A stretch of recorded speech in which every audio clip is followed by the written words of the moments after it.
crazy German fans. I just wanted to get the next video started here on joining the table pieces together that we've been working on the last couple videos. Sitting here in the office of my business and kind of wanted to show you where I spend a lot of my time when I'm not working, that is. Obviously, I'm heavily into Flames of War, as you may have guessed. I also am an avid collector of Star Wars miniatures, figurines. I've collected since I was a kid. I got some of the first ones in there, and some of the more recent stuff. I also am a big collector of Schleich, um, medieval stuff. I got lots of knights, men at arms, all kinds of cool stuff that I keep in there. But most of my gaming is centered on Flames of War. I do play 40K, I play fantasy, I play Dungeons and Dragons quite heavily. I spend a lot of times down here working on the videos. I got a kick butt HP system, um, and spend a lot of time watching Beasts of War, Blue Table painting, um, mini wargaming. Brush for Hire, all you guys out there, I send a big shout out to get you guys. You've been a big inspiration the last few years for me. Joey Berry, the usual crowd that I'm sure a lot of you guys watch. But I did want to kind of show you where I spend a lot of my time making videos and getting my army lists together and stuff, and we can go over some of that stuff later. I can give you some of my insights and things that I do when I'm building an army for any of those game systems. So yeah, I use the Army Builder. I've got some pros and cons with Army Builder, especially with Flames of War. They don't have a lot of the army lists on there, especially the more current army lists, and they tend to rely on volunteers to do that, which is kind of a sore subject with me. I didn't realize this until after I purchased the product, that a lot of the current army lists aren't really being updated much unless someone takes the time to do it, basically free of charge, which, let's face it, not a lot of guys are going to do that unless you're getting a fee for the time to put the list on there. So until they can work out a deal with the manufacturers to get those lists updated regularly in the new books and the new list books, that's going to be an area that is going to be tough.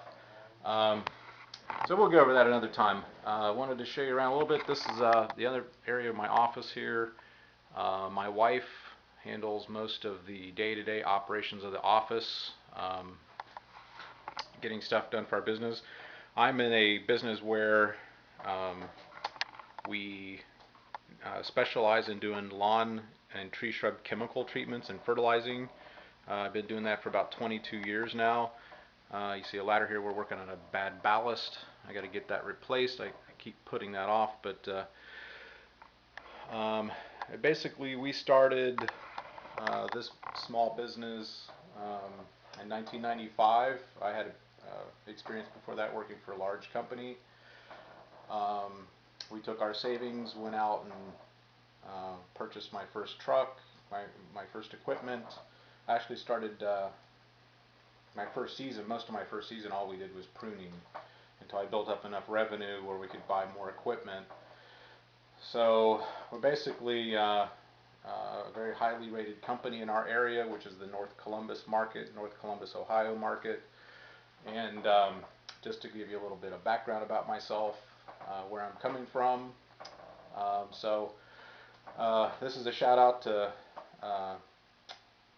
Sean Gately and Beasts of War. These guys are, mini wargaming. They're all going through the trials and tribulations of building up a business and getting entrenched with the revenue that you need to keep growing and buying new stuff as you go along.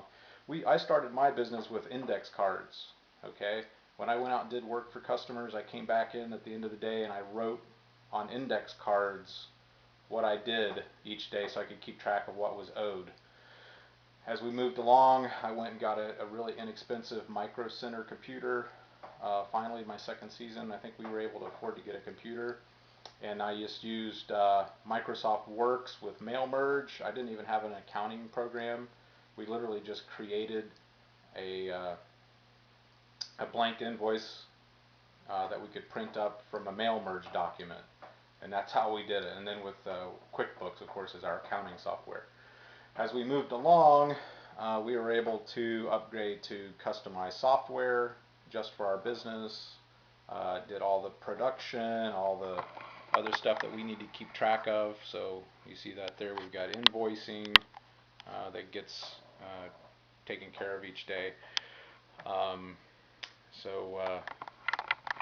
Yeah, so those of you that aren't in a business, and I've caught on a lot of the forums lately, folks throwing stones at Sean for trying to get into doing the memberships. And I just want to let everyone know that it takes a lot of money, a lot of consistent cash flow coming into your business every week to keep the bills paid and keep the employees paid. It's not easy. So you're constantly trying to look for ways that you can bring in more revenue to grow your business and to make sure the employees are well paid and well taken care of, so you can maintain your business. So here's another shout out to all you guys out there, especially Beasts of War, going through the problems you're dealing with right now with moving locations up to Nottingham. I know where you're coming from, and all the best to all you guys in building up your business and your business model and how it has to evolve as you go through time. But I digress.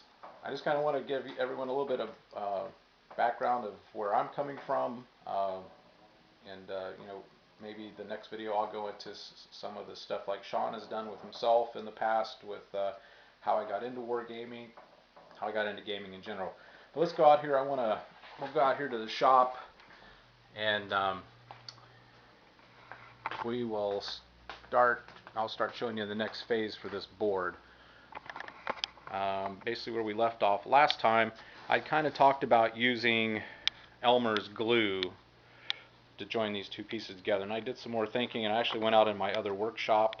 I've got a large property with a big building for my equipment, my heavy equipment, my trucks, and then I have another shop which is a heated workshop just for doing maintenance of the equipment, working on things. So I got to thinking, and I walked back out to the shop, and I realized, hey, the last project I worked on, I had some of this left over. It's called Power Grab. It's a product by Loctite, and it's just for foam board. So we're certainly going to use this to join the two pieces together. And then what I did was I went out and I've just found some various old pencils, colored pencils. I basically broke them in half, and I just sharpened both ends with a pencil sharpener. And what I'm going to do is I'm going to use these as like a guide to help hold the board together, and kind of just give it to some stability as this is ever pushed on in the future. So I will stagger those pencils up and down the board, and then we'll put our Loctite in our extractor here, our caulking gun, and we'll squeeze that out. We'll push it in. I'll probably take some heavy books and put on the top so we can make sure that this doesn't bow in the middle and it stays nice and firm, because again, that's one of the whole purposes of building this board, is to getting away from the seams. So we're going to make sure the seam in the middle is nice and hidden with glue, and then with the sand. I went ahead and took the nice felt board that I showed you last time off of the table under here, so I obviously don't want to get glue or anything on that. So we just push that off to the side. That'll give you a good view of how easy that board is to maneuver. So it's a big piece of MDF. It is heavy. I can do it by myself. It's probably best if you have a little hand. But you can see how easy it is just to stand them up. You can just put them up against the wall. Just make sure in this location, I've got a pretty really dry basement. I've got a dehumidifier that runs automatically. It's set to a preset 55 um, barometric pressure of 55. So, or not barometric pressure, but the moisture level of 55. So it keeps everything nice and dry down here. I wouldn't stand them up against a wall if you're worried that your garage gets moisture in it. Obviously, you want to maybe build some brackets of some kind. You can keep it up off the floor. So take that in mind when you're doing that. So that's what we'll be doing as we build these boards. I'm going to build probably a couple more of the solid 6x6 boards. I'm going to do a desert board. I'd like to do an aquatic board for doing, in the future I'd like to get into making some ship battles. I've always been interested in ships. So yeah, and that way I can just stand them up in the future. As I was telling you, we'll just build a storage area over in this area, and I'll be able to make an area where I just slide them into a storage area. Okay, so I'm going to put our video camera over here. Make sure I got a good view of what I'm doing, and I'm going to go ahead and just start putting out some glue, and I'll be back in a few and show you the progress.